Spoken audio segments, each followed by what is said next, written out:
moderator for this session along with Yara. Yara, would you like to introduce yourself? Sure. So my name is Yara Youssef, or for English speakers, Yara is fine. I'm a master's student in the physics department at the University of Barcelona. And my pronouns are she, her, hers. Okay, thank you, Yara. So just a reminder to everyone that this session is being both recorded and live streamed. But the purpose of today's panel is to identify how to determine if a graduate program is right for you. So before we move on to poll questions that we would like to give everyone, we would like to introduce our speakers. All right, so first we have Farah Simpson, who is a physics PhD at Brown University. She currently serves as the student representative on the National Society of Black Physicists Executive Board, is co-leader of the Women in Physics group at Brown, and is a member of the US CMS DEI committee. Next, we have Iana Jones, who is a biogeochemistry PhD student at Emory University. She currently serves as the president of the Emory Black Graduate Student Association and is also the founder of STEM in Color. And last but not least, we have Kimberly Medwani, who is a neuroscience PhD student at Brown University. She currently serves as a mentor through Mentor Rhode Island and Rhode Island for Community and Justice's Young Women's Equity Coalition, women spelled WOMXN. So back to you, Kiana. Kiana, you're muted. Okay, thank you. I said thank you for the introduction, and thanks again to the panelists for being here. So we're going to move on to our poll questions. Our first poll question, we would like the audience to respond to this. Please indicate your agreement with the following statement. I am confident about finding a graduate program that is right for me. Whether you strongly agree, neither agree, nor disagree, or strongly disagree. And the second poll question is, please indicate your agreement with the following statement. I have nearly finalized my list of institutions and/or advisors to apply for.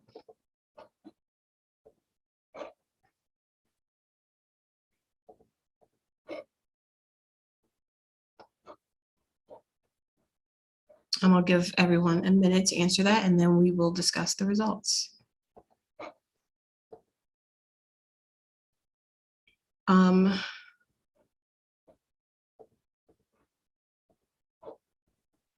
No, there should be, if you click on polls, you should be able to just, wait.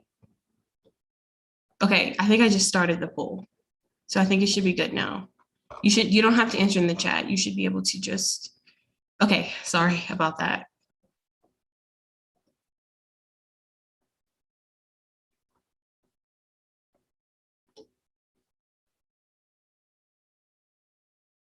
Okay, we'll give another 30 seconds or so for everyone to answer that.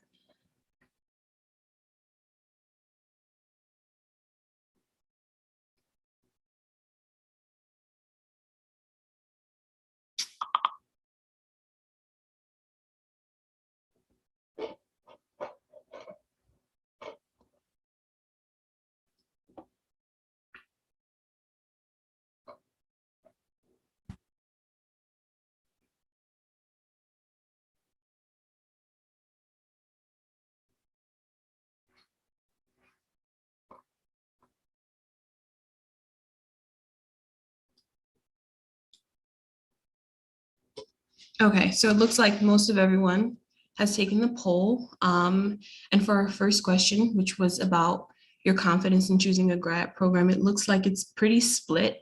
And for the second question, it's also split, but it looks like most people do disagree that they have a near finalized list of institutions, which is really helpful for us. So we hope today's session is helpful. I'll share that. And let's move on to the first question for our panelists. Panelists, please tell us about your path to the graduate school you are in now, what were important factors in choosing a school for you? So I'll begin. I'm a third-year PhD candidate at Emory University, and so it has been 3 years since my journey, quote unquote, began at Emory, but my path really began by me narrowing down the departments and the professors that did the research that I was interested in doing, which was astrochemistry or astrobiology, particularly with a lens in chemistry. And so although I have a background in space physics from Georgia Tech, I wanted to focus more on chemistry. So that's where that came into play. But really, especially when it came down to not only choosing a graduate program, but a lab, it came towards me staying true to what I wanted to do and what I was willing to work on for the next couple of years of my career.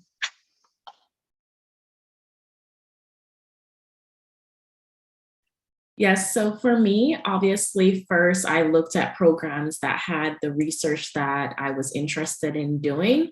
The next thing I looked at were the professors there, and if there were professors who I was interested in working with, preferably more than one, because you never know what might happen, but also mentors in the department. So people outside of my advisor who I could go to or feel supported by. And then the other thing that I really looked at because of my undergraduate experience was the culture of the school and the program, and whether or not I would feel supported there, whether or not there was community, and whether students and faculty really wanted you to succeed in the program and really supported you in that. So I definitely agree with both Iana and Farah with what they've said. My path was a little bit different. So I majored in biochemistry, but then I fell in love with neuroscience because of the internships that I did over the summer. And that's what geared me to applying to neuro programs. But I did a mix. I looked into neuro, I looked into bio, and I looked into genetics. And I landed actually in the genetics department at UW-Madison, and I transferred grad programs and universities because of the lab that I joined. And so I'm happy to talk about how it feels to be a transfer grad student, because it's not as common, and you get a little bit of a change. And I switched departments. And so now my home department is neuro. And essentially it was some things that I wish I had known moving forward, or how interdisciplinary science is. So you might, be stuck on something and you want to pursue it, and then you realize that you have a lot of flexibility, and there's a lot that I wish I knew moving forward. And so I think a piece of advice I would give is be open-minded. There's a lot you can learn in terms of joining a different department or even a program, and still use your interest to evolve that aspect of the field. Thank you all. Our next question is kind of like, were you admitted directly to a group, or did you find your research group later? And regardless, kind of what was that process like, and how did you evaluate potential advisors? Farah, would you like to start? Sure. So mine kind of goes off of what Kimberly just said, because in undergrad, I had no experience in high energy experiment. I only had experience in condensed matter experiment because my undergrad degree was actually applied physics, not physics. And so one thing that I was looking for in an advisor was whether or not they would be willing to take on a student who did not have experience in that field, and if they would provide the support that I needed to succeed in a field that I did not have experience in. And I'll just say, as Kimberly said, I actually wasn't even going to apply for high energy experiment because I didn't realize that you could apply for something you didn't have experience in. So definitely science is interdisciplinary, and you can definitely do a different research area that you did not do in undergrad. That's my first point. But in terms of advisors, so as I mentioned, I looked into the professors when I was applying. And so when I was looking into the professors, all the ones who I was interested in working with, I set up a meeting with them over the phone and also by video, because it's important to put a face to your name. And so like this involved a lot of cold emailing, which you have to follow up on because professors are busy. And in terms of Brown University, I was kindly invited out to visit. And so I could meet the professors in person and get a sense of their mentoring style, and how they treat their grad students and what kind of research they were actively involved in. And those were the things that I used to evaluate. And one other thing is the current graduate students. Current grad students are one of your most important resources. And I spoke to the current grad students under the professors and asked them just typical questions like, what's your typical day like? Do you feel supported? What is the teaching and mentoring style of the professor? Are you happy? And those were honestly the most helpful factors in deciding which advisor to work with. So obviously I didn't come in with an advisor, but I had an idea of who I wanted to work with. And then in my first year, I took classes, and that was the time that I attended group meetings of the professors I potentially wanted to work with.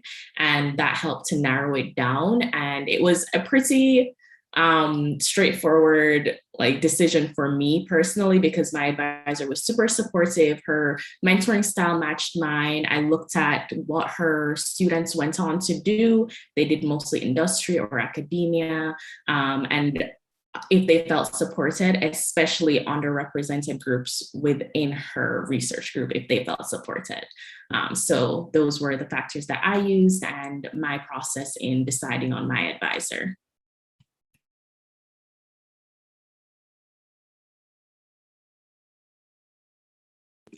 Iana or Kimberly, did you have anything that you wanted to add, or should we go to the next question?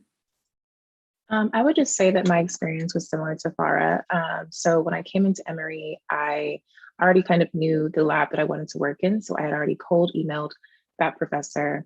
And don't be afraid to cold email or put yourself out there, because you never know what's on the other side of that opportunity.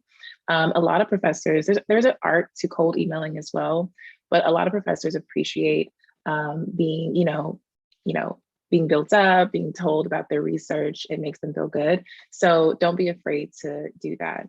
And if you have any questions about that, you can reach out to me, or I'm sure other people on the panel will be happy to help you.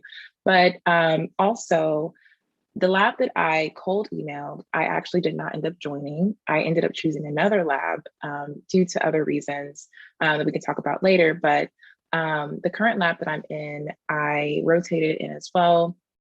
At Emory, you don't come into the university or the department with a lab. You have to rotate and then join a lab. So that's my journey. But again, cold emailing is great, networking is great, and don't be afraid to put yourself out there.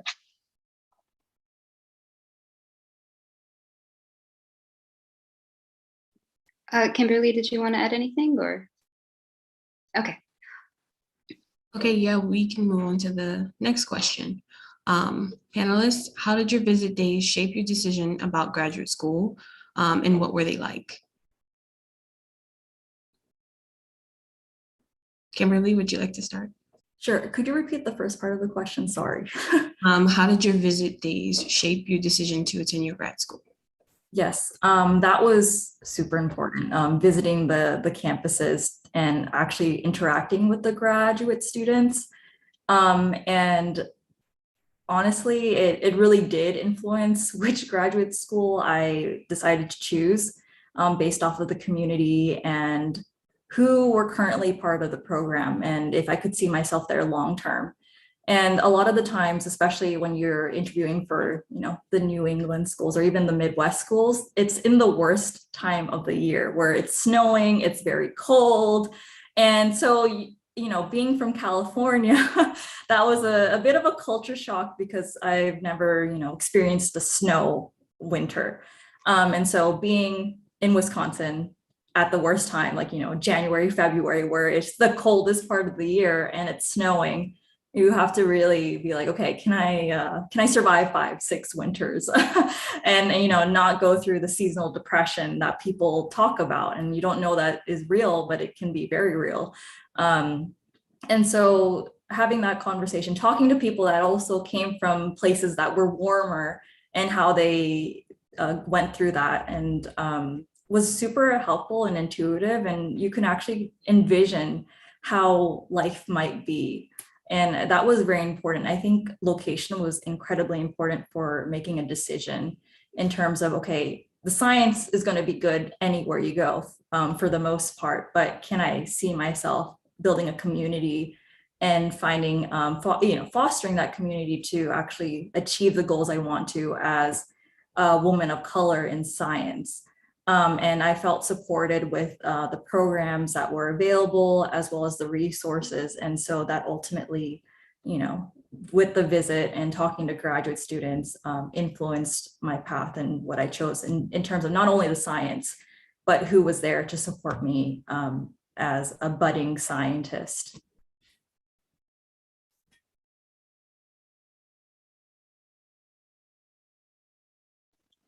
I agree with what Kimberly said. So it was really down to two programs with me, Emory and another school.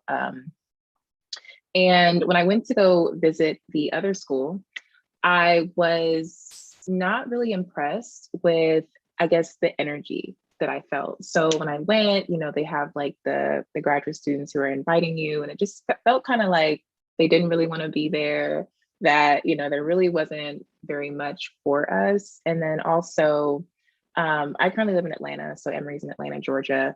And so the place that I visited was a small town, and coming from a city like Atlanta to a small town was a bit of a culture shock for me. So I decided to stay in Atlanta for grad school. But those decisions are really important because, yeah, you're in your lab and yeah, you're working, but you still have to live, and you still have to, these next couple of years are still going to be really important years in your life to grow outside of the lab as well. So you need to make sure that not only you can afford to live there, that you feel comfortable living there, but that you can thrive there. And that's really important. It's not just, yeah, the lab is important and everyone's, everything is important to people in different ways. But to me, that was important to be able to socially thrive as well as thrive in my career as well. Yeah, and I'll just add that visit days are actually the perfect time to talk to current students as well. And similarly to Iana, like learning the environment of the school and the community is especially important. And that's a good time to feel out whether or not that environment would be supportive or something that you're looking for, specifically like if it's city life or if they have enough things to do there and things like that that are important for your mental well-being. So this next question is actually kind of related to what you were just saying. Kind of like, what other reasons did you potentially have when you were choosing like a grad school location? Like, for example, like family, I guess maybe the scene of the location, those sorts of things. Yeah, Iana, would you like to start us off? Sure. So for me, another part that was important was cost of living and income. So I compared the income between the two schools I was looking at, and I got fellowships for both schools, great. But the other school, I encouraged them to kind of up the amount that they gave me by kind of comparing prices and telling them, okay, hey, Emory is giving me this amount. Can you match this or do more? And I made it kind of a competition and negotiated my salary actually, and Emory stepped up and gave me more. So that was another reason why I chose to stay in Atlanta at Emory. And then also, I don't know, just the culture, like for me, a small town is not kind of where I see myself. It's not my thing. Although the town was outside of another major city, it wasn't close enough for me to feel comfortable personally. So that was my decision.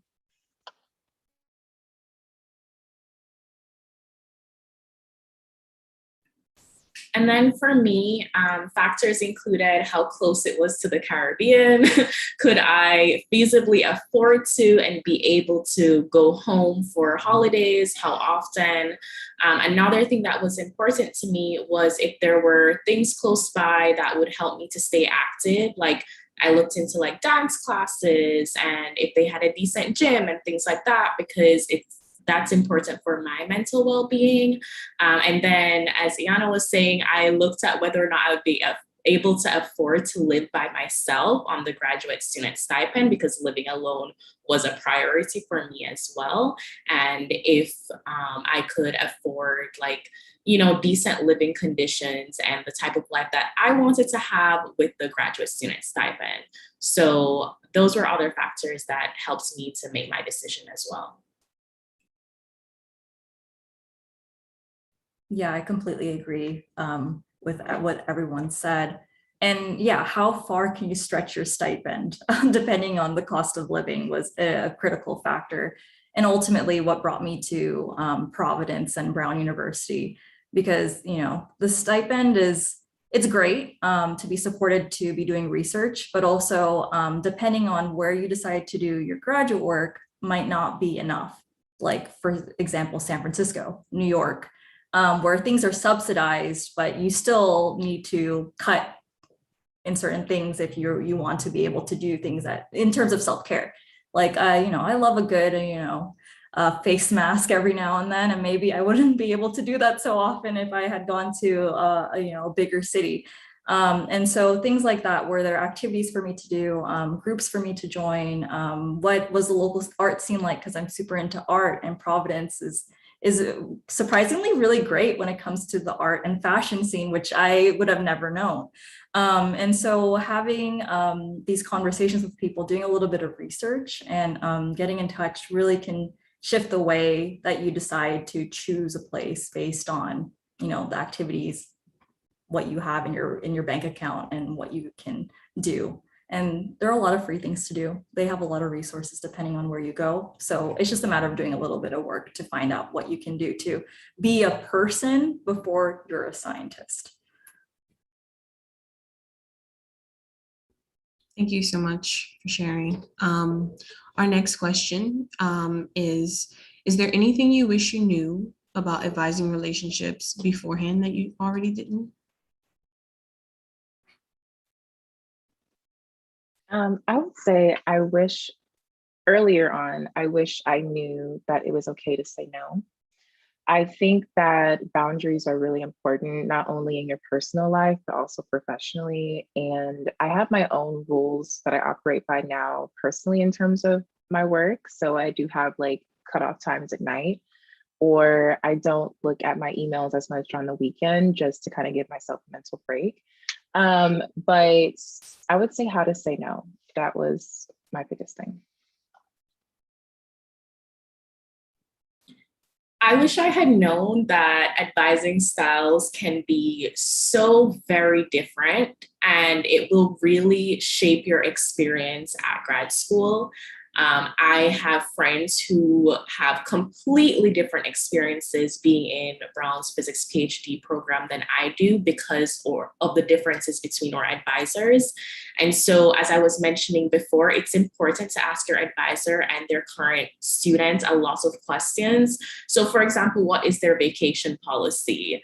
As I mentioned before, what is their mentoring style? Do their graduate students feel supported? Are they happy? What is their retention like, especially for underrepresented groups? What do their students go on to do? And also, how long does it typically take for a student to graduate from their group? I have a friend whose professor has a minimum of 7 years. Like, his policy is minimum of 7 years for you to graduate. So things like that are really important to know beforehand, before applying, before deciding to go, honestly. So that's what I wish I had known. I agree with what everyone said, so I don't have anything to add. If that's the case, I think we're going to switch over to our audience questions now. Kiana, would you like to ask the first one? Yes. So we have a bunch in the chat. The first question is, how long did it take all of you to make the final decision? And did you also manage undergrad or other commitments in your journey to making a decision to choose a graduate school?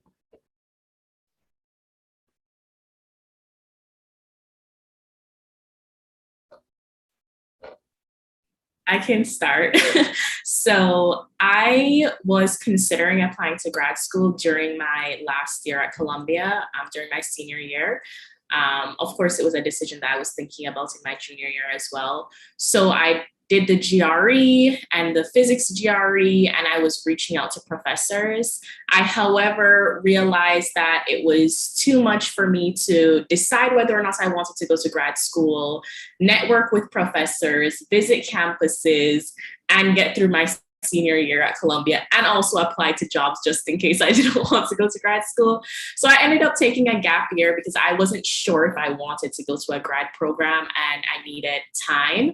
And so I guess I kind of had to balance senior year with the graduate program things, but not as much as someone who actually decided to go to grad school. It can be a lot. What was the other parts of the question? The other part was, and did you also manage undergrad or other commitments in your journey to making a decision to choosing a grad school? Okay, I covered that. Yeah. So for me, I actually applied to grad school 2 different times in my career or life. So initially I applied to Georgia Tech, and I finished my master's from there, but that was while as a senior in undergrad. But by that time, I knew I wanted to go to grad school.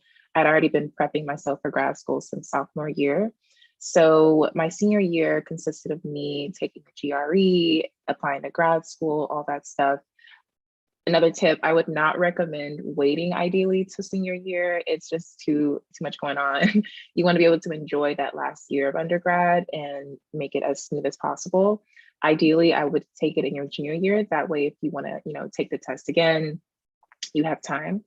But so that was the first time. The second time at Emory for my PhD, when I applied, I was working as a research scientist already at Emory, so it wasn't maybe as stressful.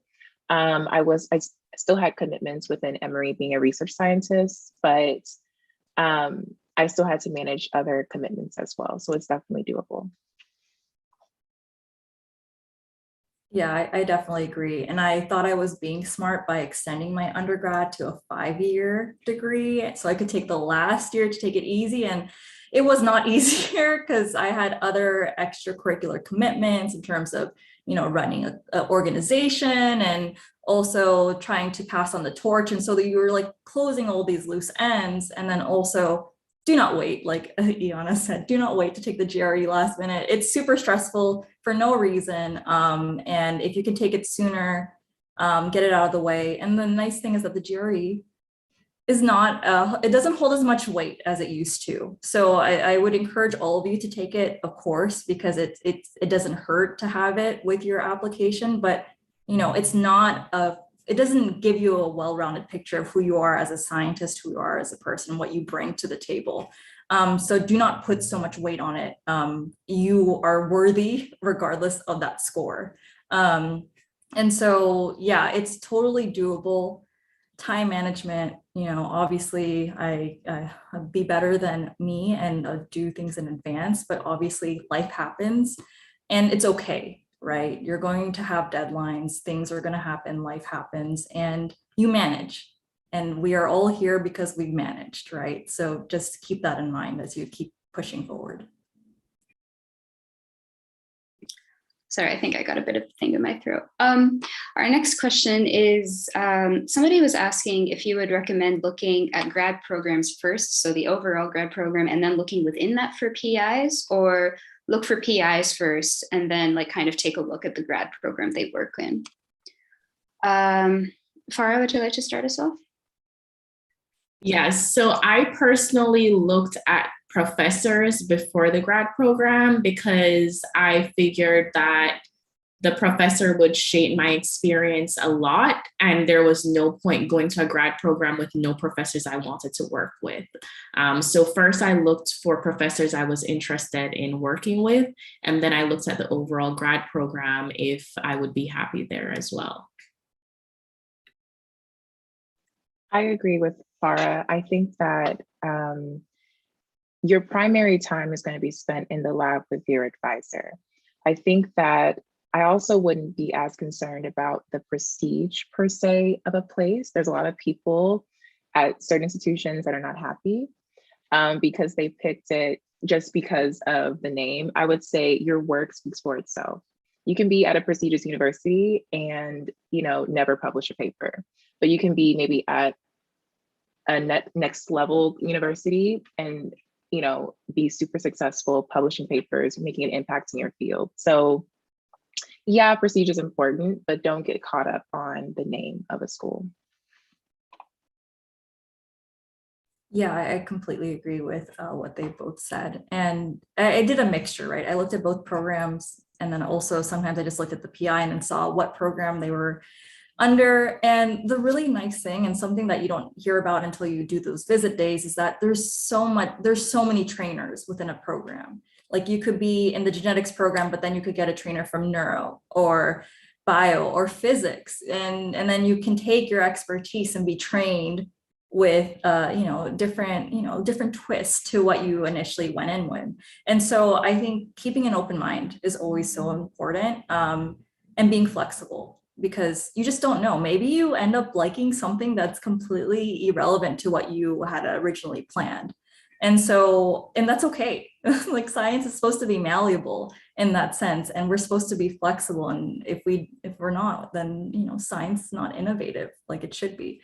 So having that open mind and, you know, looking into what you're interested in, being okay to deviate is completely fine. Thank you, guys. I'm going to read another question from our Q&A.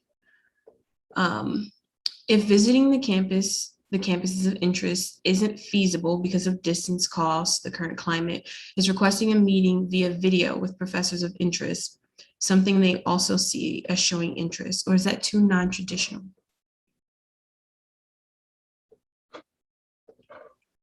I have no experience with this, but my first thought would be a couple of things. So one, we are in an interesting period, right? It's pandemic. So I think if you would communicate that to the program, they would understand that.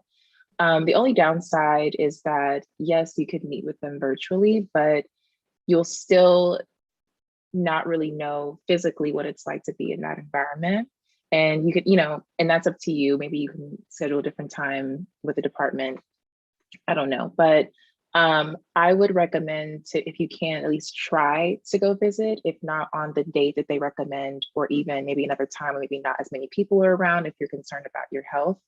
But I think it's definitely doable. And I don't think it makes you look like a bad person. I think people should be able to understand that, you know, you have your concerns.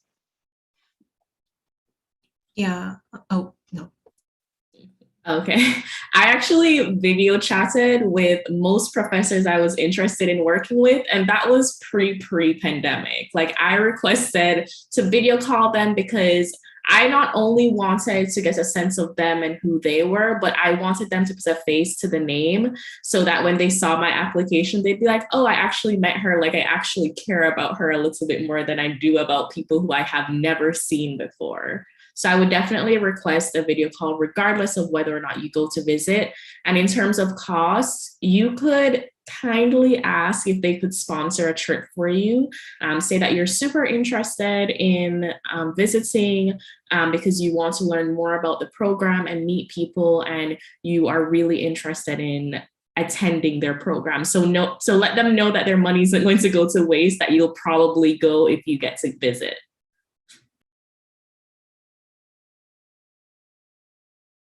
Kimberly, did you have anything you wanted to add? Okay, I will add a little bit to that. I did all of my interactions with faculty during the pandemic, so it's completely fine. Yeah, I'd say check to see if programs that you're interested in have department previews. That might be helpful. Yeah. Okay. So our next question is, to what extent did kind of considerations that I think people don't think about as often in terms of grad school, like other than prestige, other than just research, like what extent did those considerations impact the decisions on where you applied originally versus where you ultimately went to grad school? Kimberly, would you like to start us off? Sure. So I really went in thinking, okay, what program and what lab is going to give me the facilities to be not only like potentially an academic if I decide to go down that route, but also have translational skills to go into industry if that becomes a more viable option for me. And so I really had to think long and hard about, not only just the record of the schools and, where graduates have gone, but also just, how am I going to complement the program with the skill set I have in my thought process? And so, yeah, it was a lot of soul searching in that sense and finding, okay, I like science. I like asking those questions, but what can I really dig deep into and what skills can I gain from being in the lab that I ultimately picked? Because I rotated through 3 labs with very different questions and very different model organisms who produce very different types of scientists in the end. And where was I going to get the best training? And also supported me as a person. So where was I going to get the best mentorship to thrive and to get those connections, especially with someone that doesn't know a lot of people in a very brand new field. And so thinking about all these things on top of, prestige is cool, obviously, but your training is the most important. So who is going to be there standing by your side, helping you troubleshoot, think about your questions and analyze your data, because they don't teach you a lot. Communicate your science, right? Because it's easy to teach anyone a technique, but how do you disseminate your science to someone that maybe is not in your field so you can actually get funding for your work? So things like that, where you sometimes are thrown out in the deep end as someone that didn't have that training traditionally. Who is going to support me? And will I get that from the department? Will I get that from my PI? Will I get that from the scientists in my lab, the more senior people? And so all these factors that played into ultimately the lab I chose in the department based off of the resources they were going to give me so I could succeed, right? Because that's so important, especially as URMs and STEM, the retention of students. Where do they go afterwards? Do they stay? So those factors were critical in choosing the program, the university, and the lab. And prestige doesn't matter at the end of the day. If you're doing good science, people will see you. That's what matters. I agree with what Kimberly said. For me, the 2 important factors besides research that were important to me was benefits. So health insurance, all the types of benefits that you can get working. And we're technically employees. So all those things are really important, as well as the amount and support of underrepresented minorities within the department. And I say in the department because, yeah, you're in a university, but you spend and you most likely interact with people in your department more. So at Emory, that was really important for me. And I was really impressed with the amounts of students, although I don't think there could be more, but compared to other programs across the country, I think it's a lot. It's very much a great start in terms of diversifying the pool. Yeah, I agree with a lot that was being said. And I think it's important to think about the program as not just somewhere you want to start out, but somewhere you want to actually complete your PhD.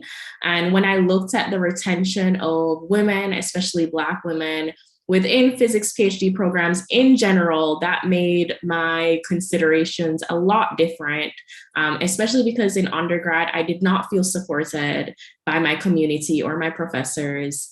And so I really was looking for somewhere that I believed I could finish my PhD, not just start it, and where I felt like I would be supported with my goals and what I did decide to go on and do.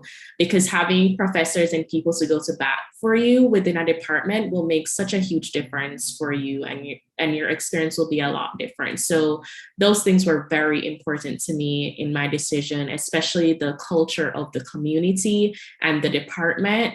I was coming from a very competitive culture, and that was something that I really did not want to have to go through again, especially for 5 more years.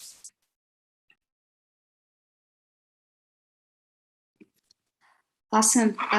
Thank you, all of you, very much for your responses. This has been really great. Unfortunately, we don't have time for any more audience questions, but hopefully most of people's questions have been answered in this time. We're going to open up one last poll. That's just like a quick overall, like, how would you rate this poll? Which I think I can get started now. Okay, so we'll just give maybe like 30 to 45 seconds for that.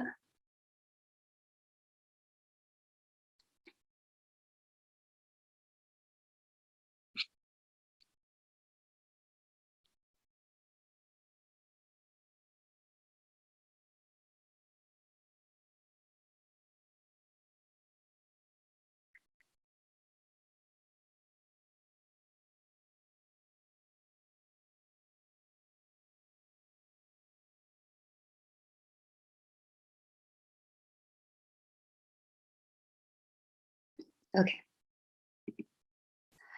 All right, so I'll hand it over to Kiana for final remarks. Yeah, thank you all so much. Thanks to the panelists and participants for joining us today. Participants, I really hope you learned more about how to find a good graduate program fit. So the next workshop, which will be happening in a few minutes, is about the application process, where you'll get advice from the admissions committees. So please join us over there, and everyone have a lovely day.